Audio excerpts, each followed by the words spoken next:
Tune in to imaginative yoga videos. Turn on to the new yoga revolution. Drop out from the influencer yoga drones and make sure to take your yogadelics.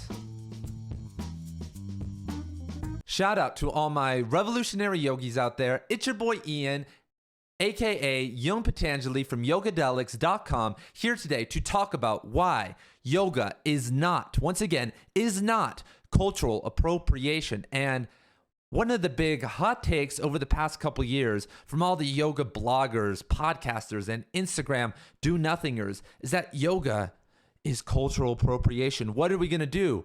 Oh, I know what we're going to do. We're going to shame people. We're going to jump around at all the real solutions that yoga can create in the world. We're going to get stuck in an endless cycle of bickering and polarity because we actually don't care, and we're pseudo-moralists who want to use anything that we can from creating real change in the world. And cultural appropriation in yoga is one of those reasons. And first of all, what is cultural appropriation? Cultural appropriation is the unacknowledgement or misuse of cultural symbols or practices, clothing articles. You guys already know. And if you guys are already mad at me, just wait. I'm going to hit every single objection because I spent almost a decade in liberal arts department studying, and I know every single argument in the book about this. And the yoga world took up this, I would first say, for clickbait, everybody. A couple social justice warriors brought in the arguments from the academic world, and they were a couple steps ahead of everybody else, and no one really gave the pushback that was required to help us get over this. And that is what I am doing here today, everybody, providing that pushback. And first we need to ask, what are we protecting? What is actually being appropriated?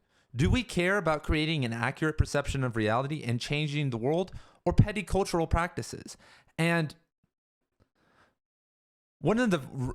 this is what the problem with the term yoga is and the definition of yoga. And the real definition of yoga, go watch the video that I'm releasing on the channel very soon about this, is that the real definition of yoga is the flow of information and energy throughout the body, and it is one of a two-part system, the other part being the use and management of that energy, and has nothing to do with India. It has to do with finding the best techniques to make energy and information flow through the body so that we can then use and manage that energy to change the world and to end suffering. That is the goal, everybody. And I'm just going to say, I don't care what culture we have to steal from. I don't care what we have to do that, because that is goal numero uno, and it should be for everybody. Because what the hell are you doing unless you are doing that? Are you dancing around? Or do you think that your trauma, that you just have too much trauma to do this? Or you just have too much self-doubt? What is happening, everybody? I'm already getting worked up because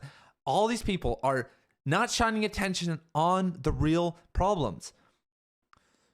And if we want to talk about, cultural appropriation from India, what about the 15 million plus, maybe over 100 million plus bonded child workers, which means slaves in India right now? Why aren't we talking about them? Why aren't we actually trying to find solutions, maybe through yoga, the thing that we've all studied and wasted so much time doing? I've spent 10,000 plus hours doing yoga. I should be able to use this power, and I am right now, by channeling this energy to bring this fire to this presentation to help end these things, to bring light to things that actually matters. How about 300 million people dead in the 20th century from democide, which is 300 million innocent people dead, which is where 300 million people died by governments, innocent people, in the 20th century. Why aren't we talking about that? Why aren't we using yoga to talk about that? How much do Indians care about yoga? Let's talk about a Pew Research poll, everybody. And Pew Research is like one of the most, credible sources for this information.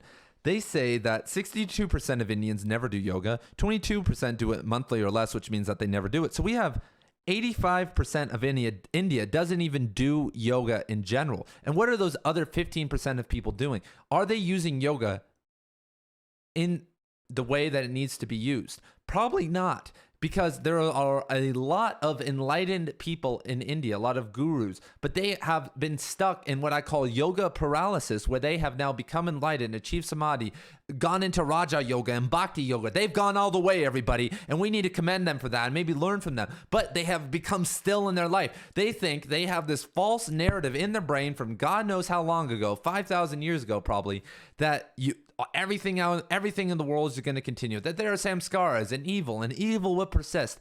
And if you are living like that, then what are you doing? Suffering can end in this world, everybody. And once again, the bickering over yoga is cultural appropriation and creating division, pointing fingers, shaming people, instead of educating people, instead of actually spending your time talking about something that matters and that isn't a deductionist technique. You could be doing something very nice with that. And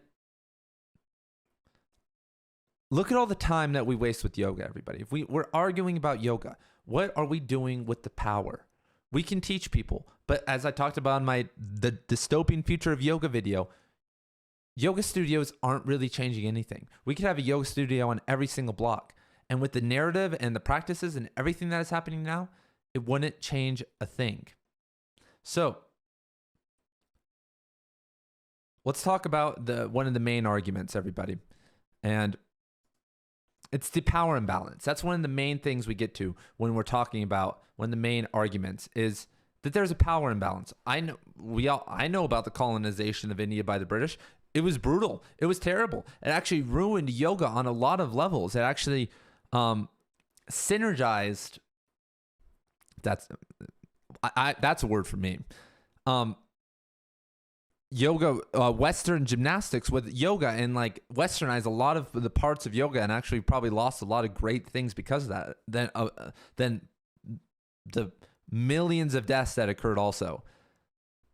That happened, everybody, and the British left, and there is still a power imbalance in India. There is a power imbalance with the ex-colonizers and then all the people in power who the colonizers left in, then the upper class versus the lower class in India, and then even more so of all, the power imbalance of India versus us people who've now taken, but once again, we've taken postures, taken breath work, taken these things. Can you copyright your sequence? Can you copyright your breath work? Can you copyright these things? And why the hell would you?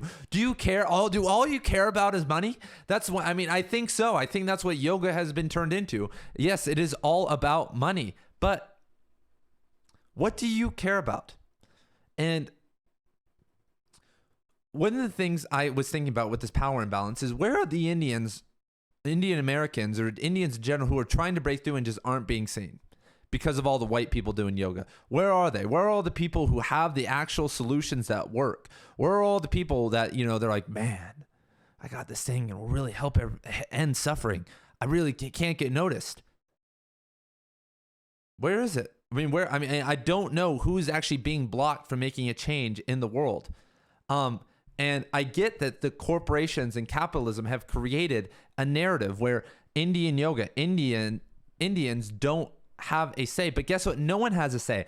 I don't have a say either. Anyone that doesn't fit within the narrative doesn't have a say. And that's why we need to focus on creating a new narrative with aligned solutions and effective solutions that work, because that's how you convince people, everybody. You don't convince people. Feel bad. People feel a little bit guilt tripped when we talk about, cultural appropriation and stuff. But when something changes somebody's life, like yoga can do, then it can change the world. But there's so much going on, and you would probably need to watch some of my other videos, like the yoga revolution isn't going to happen on Instagram, to really dive into this paralysis in yoga. But I don't think we really care about the effective methods. And that's what cultural appropriation comes down to, is that I don't care what I take. All I care about is changing the world for the better and ending suffering. And I don't see how in any way us people taking techniques from spiritual techniques from any part of the world, any culture, and using them for good is wrong. Once again, I'll hear you out about all the hippies wearing all the mala beads and all the pants and acting like idiots and appropriating in that way, appropriating. Okay, maybe we can talk about that. But that's like looking at like a speck. It's like a little problem in this huge problem. There's this huge volcano, and we're like looking at a rock that's overturned and like, man, should we really turn that over? I don't know. There is a freaking volcano that's exploding, everybody. And that volcano is that, once again, the power of yoga, the greatest personal development system of all time. In my opinion, a lot of the classical techniques and like the breath and the meditation, just the whole system into the 8 limbs of yoga, into Raja yoga, into Bhakti yoga, very well thought out, very great. But we have all that now. We're ready to move. We need to do that and then take action. We need to get what we can from yoga. And that's the other thing. Like, how much do we need to do yoga? Like, how much time do I need to dedicate to the yoga practice? Okay, now I'm healthy. I've achieved a certain sense of oneness and peace. Where do I go from here? Do I just sit here forever in this space? Or do I now take the other part of my life and of that equation of spirituality, of the use and management of that energy, through activism, through education, into my hands? And that's what I'm calling for, everybody, is that, once again, that's what we need to do. These arguments, feeling bad, even worrying about or bickering, even just me making this video, it's sad I have to do this, but we need to escape from these paradigms and use our talents in the best way possible. Let me know what you think down below. Let me know what I'm missing. What would change? And that's what I would ask. What would change? Pretend we all acknowledged that yoga was being culturally appropriated, and we let Indian people have more say in the community and really gave them a voice. What if we gave everybody a voice? That's what I'm saying. Anybody you want. Every couple of years, it's like, a couple of years ago, it was like, we need to give people of color a voice. Okay, we'll give them a voice, but what are they going to say? What is anyone going to say? The only thing that we're looking for and should be looking for are the most effective ways to align ourselves, and have a sense of peace and power so that we can go help end suffering. I don't care who's saying it. I don't care who's doing it. All I care is about that it can help me so I can help others, hopefully millions of others. What are we doing, everybody? Once again. So let me know down below what your response is, what it's actually going to do to end suffering. And do you want to know how to end suffering? It's by education. It's about educating people so that they have conscious control of their emotions, their bodies, and their minds, so that they stop the aggression cycle from continuing. And once we can achieve that, then we can start to get rid of biases and hate toward one another, and then start to evolve into singularity. That is a solution. And yoga is actually a way that we can do that. It's probably if I'm thinking of a way to make people less aggressive and more calm and to think, teaching them how to flow and make energy and information move throughout their body seems like a very good step.